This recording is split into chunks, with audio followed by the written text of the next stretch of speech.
ದೇವರು ಪ್ರೀತಿಸುವ ಪ್ರೀತಿಯ ಬಿಗ್ ಜೆ ಟಿ ವಿ ಪ್ರಿಯ ವೀಕ್ಷಕರಿಗೆ ನಮ್ಮ ಕರ್ತನಾದ ಯೇಸು ಕ್ರಿಸ್ತನ ಹೆಸರಿನಲ್ಲಿ ವಂದಿಸಿ ನಿಮ್ಮನ್ನು ಸ್ವಾಗತ ಬಯಸ್ತಿದ್ದೇವೆ. ಬನ್ನಿರಿ, ಇಂದು ದೇವರ ವಾಕ್ಯವನ್ನು ನಾವು ಯೆಶಾಯನ ಗ್ರಂಥ ದ ಬುಕ್ ಆಫ್ ಐಸಾಯ 22ನೇ ಅಧ್ಯಾಯದಿಂದ ಅಧ್ಯಯನ ಮಾಡಿಕೊಳ್ಳೋಣ. Chapter 22 the book of Isaiah. ಇಲ್ಲಿ ಯೆರೂಸಲೇಮಿನ ವಿಷಯವಾದ ದೈವೋಕ್ತಿ ಅಥವಾ ಸಂದೇಶವನ್ನು ನಾವು ನೋಡ್ತೇವೆ. ಇದುವರೆಗೆ ಬೇರೆ ಬೇರೆ ದೇಶಗಳವರಿಗೆ, ಅಂದರೆ ಬಾಬೆಲ್ಗೆ, ಅಶ್ಶೂರ್ಯಕ್ಕೆ, ಎದೋಮ್ಗೆ ಮತ್ತು ಅರಬ್ಯ ದೇಶಕ್ಕೆ ದೇವರು ಮಾತನಾಡ್ತಾ ಇರುವಂಥ ಸಂದೇಶಗಳು ಆಯಿತು. ಮುಂದುವರಿಸೋಕ್ಕೆ ಮುಂಚೆ 22ನೇ ಅಧ್ಯಾಯದಲ್ಲಿ ನೋಡುವಾಗ ಮೊದಲನೇ ವಚನ, ಯೆಶಾಯ 22, ಐಸಾಯ 22:1, ದಿವ್ಯ ದರ್ಶನದ ತಗ್ಗಿನ ವಿಷಯವಾಗಿ ದೈವೋಕ್ತಿ. ಎಷ್ಟು ಚೆನ್ನಾಗಿದೆ ಇದು. ಬಾಬೆಲಿನ ವಿಷಯವಾಗಿ ಹೇಳುವಾಗ ದೇವರು ಕಡಲಡವಿಯ ವಿಷಯವಾದ ದೈವೋಕ್ತಿ ಅಂತ ಹೇಳಿದರು. ಆದರೆ ಎದೋಮಿನ ವಿಷಯವಾದ ದೈವೋಕ್ತಿ ಅಂತ ಹೇಳುವುದಾಗ ಧೂಮದ ವಿಷಯವಾದ ದೈವೋಕ್ತಿ ಅಂತ ಹೇಳಿದರು. ಮತ್ತು ಕೂಶಿನ ವಿಷಯವಾಗಿ ಹೇಳುವಾಗ ರೆಕ್ಕೆಗಳು ಪಟಪಟನೆ ಆಡುವ ನಾಡು ಅಥವಾ ವೇಗವುಳ್ಳ ದೂತರೇ, ಆ ರೀತಿಯಾಗೆಲ್ಲ ಹೇಳಿದರು. ಆದರೆ ತನ್ನ ಜನರ ವಿಷಯವಾಗಿ ದೇವರು ಮಾತನಾಡುವಾಗ ಒಂದು ಭಾಳ ವಿಶೇಷವಾದಂಥ ಒಂದು ಪದವನ್ನು ದೇವರು ಬಳಸಿ ಮಾತನಾಡ್ತಿದ್ದದ್ದನ್ನು ಗಮನಿಸಬಹುದು. ಅದೇನಂತ ಹೇಳಿದರೆ ದಿವ್ಯ ದರ್ಶನದ ತಗ್ಗಿನ ವಿಷಯವಾಗಿ. ಹೌದು, ದಿವ್ಯ ದರ್ಶನ ಅಂತ ಹೇಳುವಾಗ ಅದು ದೇವರಿಗೆ ಸಂಬಂಧಪಟ್ಟದ್ದು. ದೇವ ದರ್ಶನ ಪಡೆದಂಥ ದೇಶವೇ ಅಥವಾ ದೇವರನ್ನು ಹೊಂದಿದ,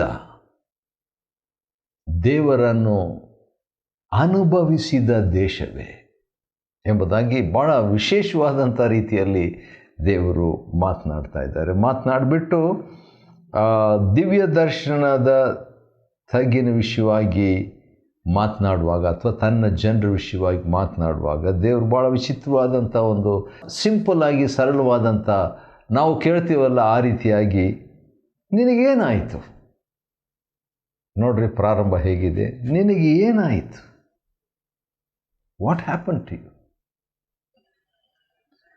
ನಿನ್ನ ಜನರೆಲ್ಲರೂ ಮಾಳಿಗೆಗಳನ್ನು ಹತ್ತಿದ್ದೇಕೆ? ಕೋಲಾಹಲದಿಂದ ತುಂಬಿ ಆರ್ಭಟಿಸುವ ಪಟ್ಟಣವೇ, ಸಂಭ್ರಮದ ಊರೇ, ನಿನ್ನಲ್ಲಿ ಹತರಾದವರು ಖಡ್ಗಹತರಲ್ಲ. ಹೌದು, ಅದರ ಅರ್ಥ ಖಡ್ಗದಿಂದ ಹೌದು, ನಿಜವಾಗಿ ಅಲ್ಲಿ ನಾಶನ ಇತ್ತು, ಯುದ್ಧವಿತ್ತು. ಆದರೂ ಕೂಡ ಒಂದು ರೀತಿಯಿಂದ ಯುದ್ಧವಲ್ಲ ಎಂಬುದಾಗಿ ದೇವರು ಹೇಳ್ತಾರೆ. ಅದರ ಅರ್ಥ ಏನು ಅಂತ ಹೇಳಿದರೆ, ದೇವರ ಒಂದು ತೀರ್ಪು ಅದು. ಯುದ್ಧ ದೇವರು ಉಪಯೋಗ ಮಾಡಿಕೊಂಡಂಥ ವೈರಿಗಳು. ಆದರೆ ಅದರ ಹಿನ್ನೆಲೆ ನಾವು ನೋಡಬೇಕು. ಆ ರೀತಿಯಾಗಿ ಹಿನ್ನೆಲೆಯನ್ನು ನೋಡುವಂಥ ಕಣ್ಣು ಪ್ರವಾದಿಗಿತ್ತು. ಯಾವ ರೀತಿಯಾಗಿ ಹಳೆ ಒಡಂಬಡಿಕೆಯಲ್ಲಿ ಕೂಡ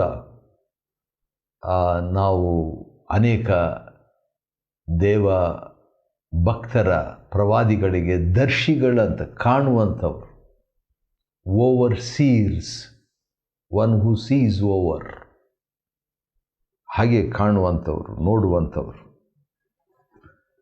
ಆ ರೀತಿಯಾಗಿ ಪ್ರವಾದಿಗಳು ನೋಡುವಾಗ ಅವರು ಕೇವಲ ರಕ್ತ ಮಾಂಸದ ಜನರನ್ನು ನೋಡದೆ ಆ ವೈರಿಗಳ ಆಚೆಗೆ ನೋಡ್ತಿದ್ರು. ಹೌದು, ಆ ರೀತಿಯಾಗಿ ನಾವು ಕೂಡ ನೋಡಬೇಕು. ಸರಿ, ಆದರೆ ಒಂದು ಮಾತು 4ನೇ ವಚನದಲ್ಲಿ, ಬಹು ಸಂಕಟದಿಂದ ಅಳುವೆನು, ನನ್ನ ಜನವೆಂಬ ಯುವತಿಯು ಹಾಳಾದ ವಿಷಯದಲ್ಲಿ ನನ್ನನ್ನು ಸಂತೈಸುವುದಕ್ಕೆ ತವಕಗೊಳ್ಳದಿರಿ ಅಂದೇನು. ಹೌದು, ಇಲ್ಲಿ ನೋಡುವಾಗ ಇದು ಪ್ರವಾದಿಯ ಒಂದು ಮಾತು. ಅವನಿಗಾದಂಥ ದುಃಖವನ್ನು, ತನ್ನ ಜನರು ತೀರ್ಪಿಗೆ ಒಳಗಾಗುವುದರ ಒಂದು ದುಃಖ ಇದೆ. ಅದೇ ಸಂದರ್ಭದಲ್ಲಿ ದೇವರಿಗೂ ಇದೆ, ದೇವರಿಗೂ ದುಃಖ. 5ನೇ ವಚನ 22ನೇ ಅಧ್ಯಾಯ ಯೆಶಾಯನ ಗ್ರಂಥ 5. ಸೇನಾಧೀಶ್ವರನಾದ ಯೆಹೋವನೆಂಬ ಕರ್ತನಿಂದ ದಿವ್ಯ ದರ್ಶನದ ತಗ್ಗಿಗೆ ಗಲಿಬಿಲಿಯ ದಿನ, ತುಳಿದಾಟದ ದಿನ, ಭ್ರಾಂತಿಯ ದಿನ, ಹೌದು, ಕೂಗು ಬೆಟ್ಟವನ್ನು ಮುಟ್ಟುವ ದಿನ. ಅಂದರೆ ನಿಜಕ್ಕೂ ಇದು ಇಸ್ರಾಯೇಲರ ವಿಷಯದಲ್ಲಿ ಯೆರೆಮೀಯನು ಪ್ರಲಾಪಗೊಂಡ ಹಾಗೆ ಇಲ್ಲಿ ಯೆಶಾಯನು ಕೂಡ ಆ ಯೆಹೂದ್ಯರ ವಿಷಯದಲ್ಲಿ ಆ ರೀತಿಯಾಗಿ ದುಃಖಗೊಳ್ಳುವಂಥದ್ದಾಯಿತು. ಯೆರೂಸಲೇಮ್ ಎಂಬುದಾಗಿ ಕರೆಯದೆ ದಿವ್ಯ ದರ್ಶನದ ತಗ್ಗು ಎಂಬುದಾಗಿ. ದೇವರನ್ನು ಹೊಂದಿದವರೇ ದೇವರಿಂದ ಈಗ ಶಿಕ್ಷೆಯನ್ನು ಅನುಭವಿಸುವಂಥದ್ದು. ಅದು ಭಾಳ ನೋವು. 11ನೇ ವಚನ, ಇದನ್ನೆಲ್ಲ ನಡೆಸಿದಾತನ ಕಡೆಗೆ ನೀವು ದೃಷ್ಟಿ ಇಡಲಿಲ್ಲ. ಏನಾದರೂ ಶಿಕ್ಷೆ ದೇವಜನರಿಗೆ ಬಂದರೆ ದೇವರ ಒಂದು ಅಪೇಕ್ಷೆ ಏನಾಗಿದೆ ಎಂಬುದಾಗಿ ನೋಡುವಾಗ ಈಗಾಗಲೇ ಯೆಶಾಯನ ಗ್ರಂಥದಲ್ಲಿ ದೇವರ 2 ಸಂಗತಿಯನ್ನು ಇಸ್ರಾಯೇಲರ ವಿಷಯದಲ್ಲಿ ಹೇಳಿದ್ದನ್ನು ನಾವು ನೋಡೋಣ. 9ನೇ ಅಧ್ಯಾಯ 13ನೇ ವಚನದಲ್ಲಿ ಯೆಶಾಯನ ಗ್ರಂಥ ನೋಡುವಾಗ, ಹೀಗಿದ್ದರೂ ಆ ಜನರು, ಅಂದರೆ ತನ್ನ ಜನರು, ತಮ್ಮನ್ನು ಹೊಡೆದಾತನ ಕಡೆಗೆ ತಿರುಗಿಕೊಳ್ಳಲೂ ಇಲ್ಲ, ಸೇನಾಧೀಶ್ವರನಾದ ಯೆಹೋವನನ್ನು ಸೇವಿಸಲೂ ಇಲ್ಲ. ಯೆಶಾಯ 9:13.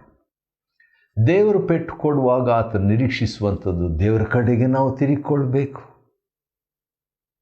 ದೇವರು ಪೆಟ್ಟು ಕೊಟ್ಟಾಗ, ದೇವರು ನಮ್ಮನ್ನು ತಿದ್ದುವಾಗ, ದೇವರು ನಮ್ಮನ್ನು ಗದರಿಸುವಾಗ ನಾವು ಆತನ ಕಡೆ ತಿರುಗಿಕೊಳ್ಬೇಕು. ಅಷ್ಟೇ ಅಲ್ಲ, ತಿರುಗಿಕೊಂಡು ದೇವರ ಸೇವೆ ಮಾಡಬೇಕು. ಇನ್ನೊಂದು ಸಾರಿ ಹೇಳ್ತೀನಿ, ದೇವರ ಸೇವೆ ಮಾಡಬೇಕು, ದೇವರ ಸೇವೆ ಮಾಡುವವರಾಗಿರಬೇಕು. ಇದೇ ದೇವರ ಒಂದು ಬಯಕೆ ತಿದ್ದುವಿಕೆಯಲ್ಲಿ. The purpose of God correcting, chastening or disciplining his people is this. ಏನದು? ದೇವರ ಕಡೆ ತಿರುಗಿಕೊಳ್ಬೇಕು, ದೇವ್ರ ಸೇವೆ ಮಾಡಬೇಕು. ಇನ್ನು ಸಿಂಪಲಾಗಿ ಸರಳವಾಗಿ ಹೇಳಬೇಕಂತ ಹೇಳಿದ್ರೆ 11ನೇ ವಚನದಲ್ಲಿ ನಾವು ಅದನ್ನು ನೋಡ್ತೇವೆ. ಅದೇನಂತ ಹೇಳಿದರೆ, ಇದನ್ನೆಲ್ಲ ನಡೆಸಿದಾತನ ಕಡೆಗೆ ನೀವು ದೃಷ್ಟಿ ಇಡಲಿಲ್ಲ. Your attention was not focused, turned. ದೇವರ ಕಡೆಗೆ ತಿರುಗಲಿಲ್ಲ ಎಂಬುದಾಗಿ. ಯಾವ ರೀತಿಯಾಗಿ ಮಲಾಕಿ ಕಾಲದಲ್ಲಿ ಸುಮಾರು 400 ವರ್ಷಗಳು ದೇವರು ಮಾತಾಡಲಿಲ್ಲ ತನ್ನ ಜನರ ಹತ್ರ. ಅದೇ ಒಂದು ದೊಡ್ಡ ಶಿಕ್ಷೆ ಇದ್ದ ಹಾಗೆ. ದೇವರು ಮಾತಾಡಲಿಲ್ಲ ಅಂತ ಹೇಳಿದರೆ ಅದು ಒಂದು ಕಷ್ಟ, ಅದು ಶಿಕ್ಷೆ. ಅದು ಕೆಲವು ಸಾರಿ ನಮ್ಮ ಮನೆಗಳಲ್ಲಿ ಯಾರಾದರೂ ಮಾತಾಡದಿದ್ದರೆ ಹೇಗಿರ್ತದೆ? ಒಂದು ತಾಸು ಮಾತಾಡ್ತಾ ಇಲ್ಲ, ಒಂದು ದಿನ ಮಾತಾಡ್ತಾ ಇಲ್ಲ, ಭಾಳ ಕಷ್ಟ ಅನ್ನಿಸ್ತದೆ ಒಂದೇ ಮನೆಯಲ್ಲಿದ್ದು. ಅದೇ ರೀತಿಯಾಗಿ ಒಂದು ದಿನ ಅಲ್ಲ, ಒಂದು ವರ್ಷ ಅಲ್ಲ, 100 ವರ್ಷ ಅಲ್ಲ, 400 ವರ್ಷಗಳು ದೇವರು ದೇವ ಜನರ ಹತ್ರ ಮಾತಾಡದೆ ಇದ್ದ ಮೇಲೆ ಮತ್ತೆ ಮಾತಾಡಿದ್ರು. ಏನಂತ ಮಾತಾಡಿದ್ರು ಅಂತ ನೋಡುವಾಗ, ಆ ದಿವಸಗಳಲ್ಲಿ ಪರಲೋಕ ರಾಜ್ಯವು ಸಮೀಪವಾಯಿತು, ದೇವರ ಕಡೆಗೆ ತಿರುಗಿಕೊಳ್ಳಿರಿ ಎಂಬ ಸಂದೇಶದಿಂದ ದೇವರು ಮಾತಾಡಿದರು. ಮತ್ತಾಯ 3:1. ಇಲ್ಲಿ ಕೂಡ ದೇವರು ಅಪೇಕ್ಷಿಸುವಂಥದ್ದು ಯೆಶಾಯ 22 ಏನಂತ ಹೇಳಿದರೆ, ಇದನ್ನೆಲ್ಲ ನಡೆಸಿದಾತನ ಕಡೆಗೆ ನೀವು ದೃಷ್ಟಿ ಇಡಲಿಲ್ಲ ಮತ್ತು ಪುರಾತನ ಕಾಲದಲ್ಲಿ ಸಂಕಲ್ಪಿಸಿದಾತನನ್ನು ನೀವು ಲಕ್ಷಿಸಲಿಲ್ಲ. ಹೌದು, ಅದಕ್ಕೆ ದೇವರಿಗೆ ಒಂದು ಪರಿಹಾರ ಅವ್ರಿಗೆ ಕೊಡ್ತಾ ಇದ್ದಾರೆ. ಏನು ಪರಿಹಾರ ಕೊಡ್ತಿದ್ದಾರೆ? ಕಣ್ಣೀರು ಸುರಿಸಿ. 12ನೇ ವಚನ, ಯೆಶಾಯ 22:12.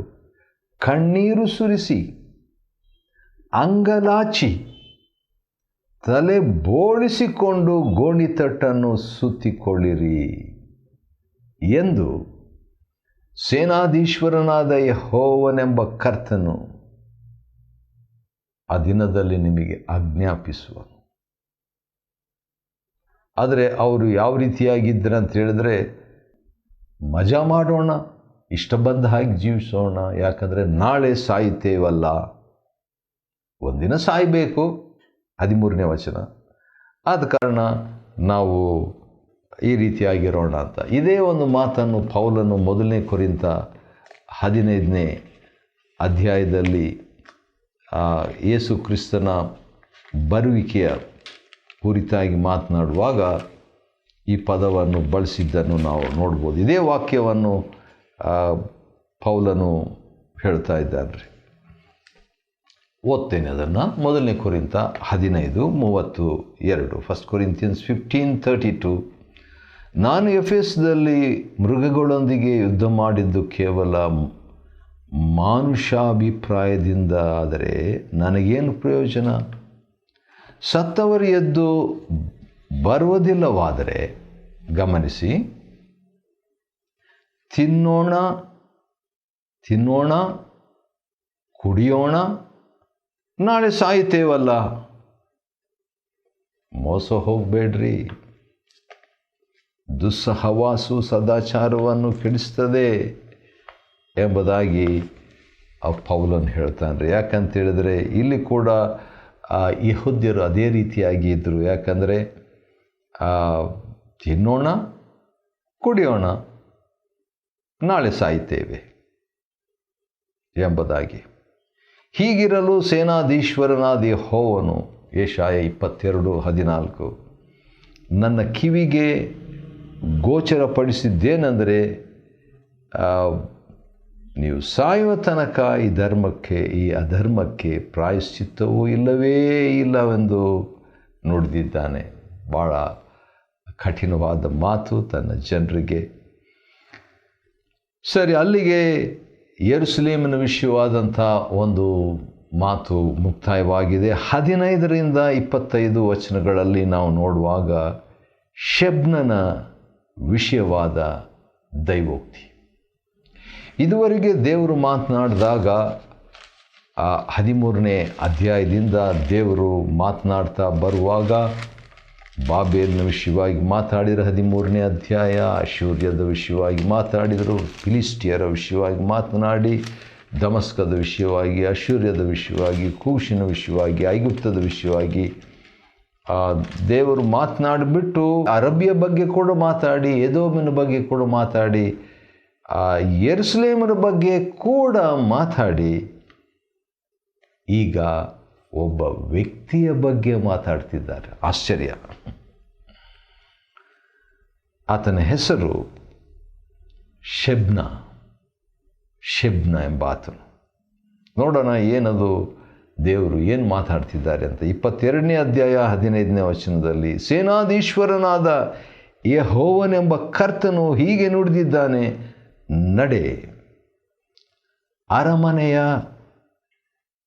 ಮೇಲ್ವಿಚಾರಕನಾದ ಶೆಬ್ನನೆಂಬ ಈ ಅಧ್ಯಕ್ಷನ ಬಳಿಗೆ ಹೋಗಿ ಅವನಿಗೆ ಹೇಳತಕ್ಕದ್ದೇನೆಂದರೆ, ವಾವ್, ಇದು ಭಾಳ ಶಕ್ತಿಯುತವಾದಂಥ ಒಂದು ಮಾತು. ಏನಂದರೆ, ದೇವರು ಜನರಲ್ ಆಗಿ ಹುದುವಾಗಿ ಜನರ ಹತ್ರ ಮಾತ್ರ ಮಾತಾಡ್ತಾನೆ. ಒಂದು ದೇಶಕ್ಕೆ ಸರ್ವ ದೇಶಗಳಿರ, ಜನಾಂಗಗಳಿರ ಎಂಬುದಾಗಿ ಜನರಲ್ ಆಗಿ ಮಾತಾಡ್ತಾನೆ ಅಂತ ಹೇಳುವಾಗ ಇಲ್ಲ, ವೈಯಕ್ತಿಕವಾಗಿ ಕೂಡ ಈ ಪ್ರವಾದನೆಯನ್ನು ಮಾತನಾಡುವಾಗ ಈ ಶೆಬ್ನನ ವಿಷಯವಾಗಿ ಮಾತಾಡ್ತಾನೆ. ಶೆಬ್ನ ಅಂತ ಹೇಳಿದರೆ ಬೆಳವಣಿಗೆ ಅಂತ ಅರ್ಥ, ಆ ಹೆಸರಿನ ಅರ್ಥ.